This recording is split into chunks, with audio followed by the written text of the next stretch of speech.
For decades, the world has seen the images. Millions of people standing silently along the streets of London. Flowers covering the gates of Kensington Palace. A nation mourning a woman who had become more than a princess. She had become a symbol of compassion, kindness, and hope. But behind the public grief was a private tragedy that few people truly understood. The story of Princess Diana's final farewell has always been told through the eyes of the public, the media, and the royal family. Yet one person carried a different perspective, someone who knew Diana long before she became the most famous woman in the world. Her younger brother, Charles Spencer. A man who shared her childhood, witnessed her struggles, and believed that many people failed to protect her when she needed them most. Years later, Spencer revealed details about the moments surrounding Diana's death and funeral that changed how many people viewed those heartbreaking days. Among the most painful revelations was his reaction to one decision that shocked him deeply: the choice to make Diana's two young sons, Prince William and Prince Harry, walk behind their mother's coffin in front of millions. A decision he believed Diana herself would never have wanted. But before that emotional funeral procession, before the world watched two young princes walk through unimaginable pain, there was a devastating night that changed everything. August 31st, 1997. A date forever remembered around the world. In the early hours of that morning, a car carrying Princess Diana crashed inside the Pont de l'Alma tunnel in Paris. Within hours, the world would lose one of its most beloved figures.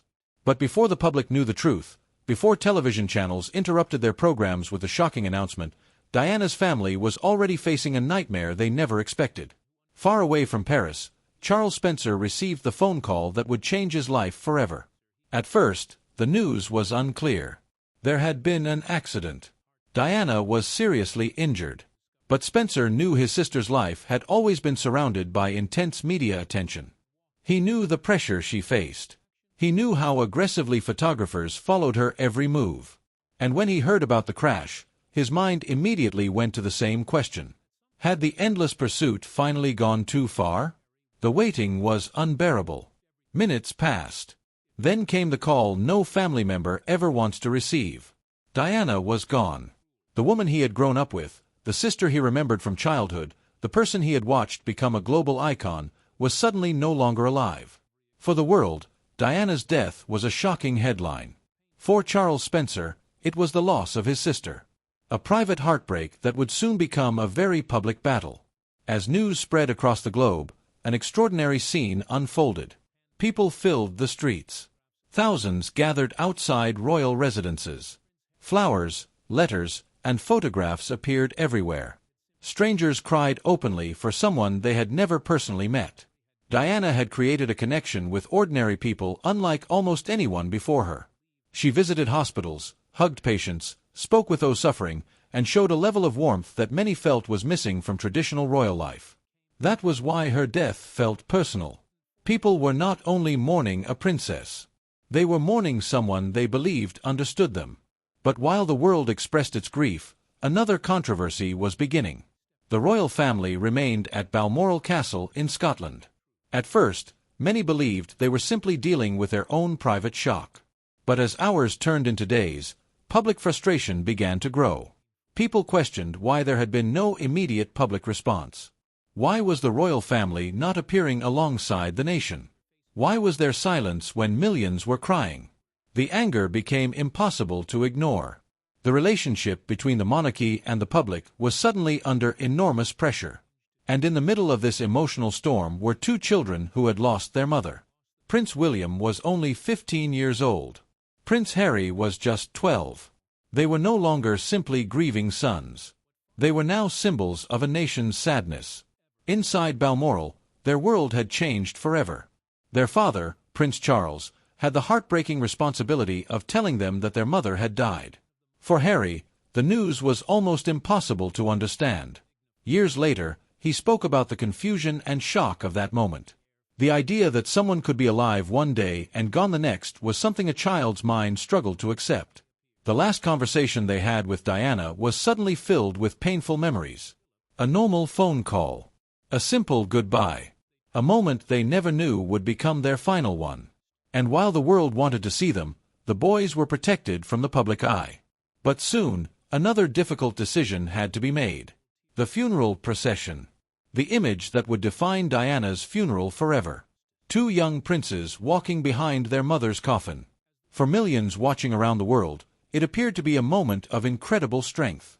But for Charles Spencer, it was something completely different. He saw two grieving children being placed in a situation no child should experience. According to Spencer, when he learned that William and Harry were expected to walk behind Diana's coffin, he immediately objected. He believed Diana would never have wanted her sons exposed to such overwhelming pressure.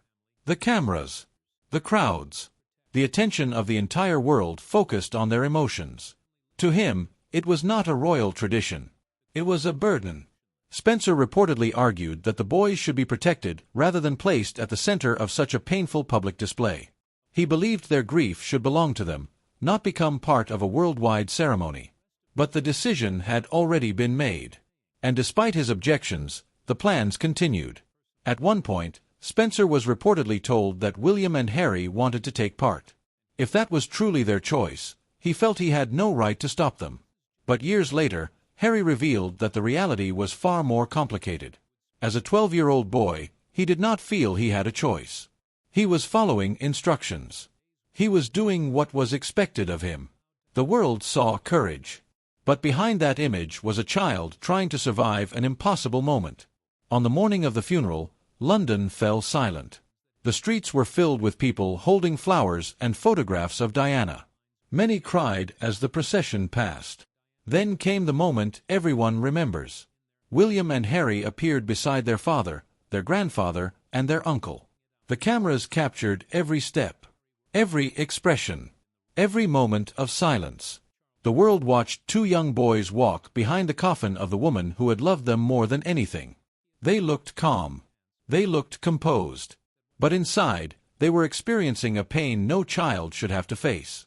Harry later described feeling numb during those days, almost as if he was watching events happen from outside himself. For Charles Spencer, that image remained one of the most painful memories of his life. He had already lost his sister. Now he believed he was watching her children carry a burden that belonged to adults. But the funeral was not only remembered because of the procession. Inside Westminster Abbey, Charles Spencer prepared to deliver a speech that would become one of the most talked-about moments of the entire ceremony. A speech that would challenge powerful institutions. A speech that would show the world exactly how Spencer felt about Diana's treatment. And when he finally stepped forward to speak, nobody knew what he was about to say. But his words would echo far beyond that day. Inside Westminster Abbey, the world waited for Charles Spencer to speak. Millions had watched Diana's funeral with heavy hearts, but nobody knew exactly what her younger brother would say. Royal funerals are traditionally filled with careful words, respect, and restraint. But Spencer was not simply speaking as a member of Diana's family. He was speaking as the brother who had watched her struggle. The brother who remembered Diana before the fame, before the royal title, before the world became obsessed with her every move.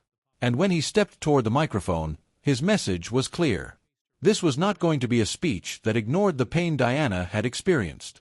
Spencer described his sister as someone who had been extraordinary, compassionate, and deeply loved by ordinary people around the world. But he also spoke about the forces that had made her life difficult. He criticized the media attention that followed Diana for years and described the intense pressure she faced as one of the most challenging experiences any public figure had ever endured. His words were powerful because they reflected something many people already felt. That Diana had given so much to the world, yet often appeared to stand alone when she needed support. The speech became one of the most memorable moments of the funeral. Then came the words that surprised many observers. Spencer promised that Diana's family would continue to support and guide William and Harry. It was a deeply emotional statement. To many people listening, it sounded like a promise that Diana's side of the family would always protect her sons and make sure they never forgot the person their mother truly was. The moment carried another meaning as well. It suggested that Diana's identity was bigger than her royal title. Her influence did not come only from being the Princess of Wales. It came from her compassion, her personality, and the connection she built with millions. For some, Spencer's speech felt like a defense of Diana. For others, it was a direct criticism of the institution that surrounded her. Inside the Abbey, the royal family remained composed. But outside, many people reacted strongly. The public had spent days expressing anger, sadness, and frustration. And Spencer's words seemed to give a voice to emotions that many had been unable to express. However, after the funeral ended, Spencer faced a difficult reality. Making a promise was easier than keeping it.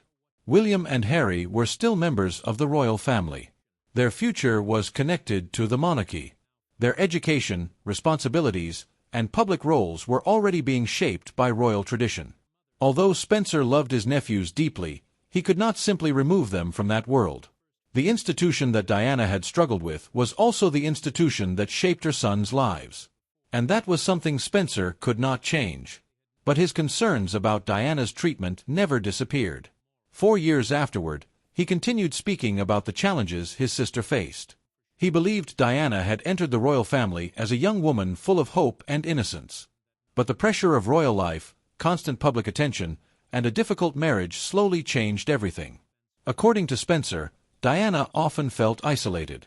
She was one of the most famous women on earth, yet she sometimes felt completely alone. The public saw the glamorous princess. They saw the charity work, the beautiful photographs, and the moments where she connected with people. But behind closed doors, Spencer believed Diana was struggling emotionally.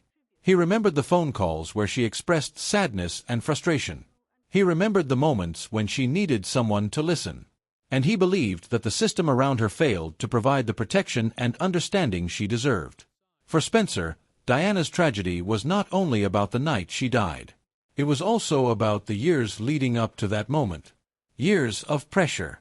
Years of scrutiny. Years of feeling trapped between public expectations and personal pain. And that belief would continue to influence how people viewed Diana's relationship with the monarchy. But the story did not end with Diana. Her legacy continued through her 2 sons. Especially Prince Harry. As Harry grew older, he became increasingly open about how deeply his mother's death affected him. The funeral procession remained one of the most painful memories of his childhood. The image of walking behind Diana's coffin stayed with him for decades. He later explained that losing his mother at such a young age changed the way he viewed the world. He struggled with grief, anger, and the pressure of living under constant public attention. And many people noticed similarities between Harry's experiences and Diana's own struggles. Like his mother, Harry felt uncomfortable with the relationship between the royal family and the media. He believed the intense attention placed enormous pressure on his personal life, especially after his marriage to Meghan Markle. Harry later said that he feared history was repeating itself. He believed Meghan was facing the same kind of intense public scrutiny that Diana had experienced. The criticism. The headlines. The constant attention. For Harry, protecting his family became his priority. And in 2020, he and Meghan made the dramatic decision to step away from their roles as senior working members of the royal family. It was one of the biggest moments in modern royal history. Supporters saw it as a brave decision to create a different life. Critics viewed it as a rejection of royal duty. But for Harry, the decision was deeply personal. It was connected to his memories of Diana. He did not want to repeat what he believed had happened to his mother. He wanted to create a safer environment for his own family. And Charles Spencer, who had spent years expressing concerns about Diana's struggles, understood the emotional reasons behind Harry's choice. Although Spencer did not involve himself publicly in every debate, many observers believed he understood why Harry felt the need to make such a dramatic change. After all, Spencer had spent decades talking about the importance of protecting Diana's children. The story of Princess Diana is not only a story about tragedy. It is a story about love, resilience, and the lasting impact one person can have. She changed the way people viewed the royal family. She changed the way public figures connected with ordinary people. And even decades after her death, the questions surrounding her life continue to inspire discussion around the world. Charles Spencer's revelations remind people that behind the famous photographs and historic moments were real human emotions. A sister, a brother, 2 sons who lost their mother, and a family trying to navigate unimaginable grief under the eyes of the entire world. The funeral of Princess Diana became one of the most watched events in history. But beyond the ceremony, beyond the crowds, and beyond the headlines, there was a much more personal story. A story about a brother who believed his sister deserved better. A story about 2 boys who carried a pain they never chose. and a story about a woman whose influence continues long after her final goodbye. Princess Diana may have left the world in 1997, but the questions surrounding her life, her struggles, and her legacy continue to be discussed today. Her story remains one of the most powerful chapters in modern royal history.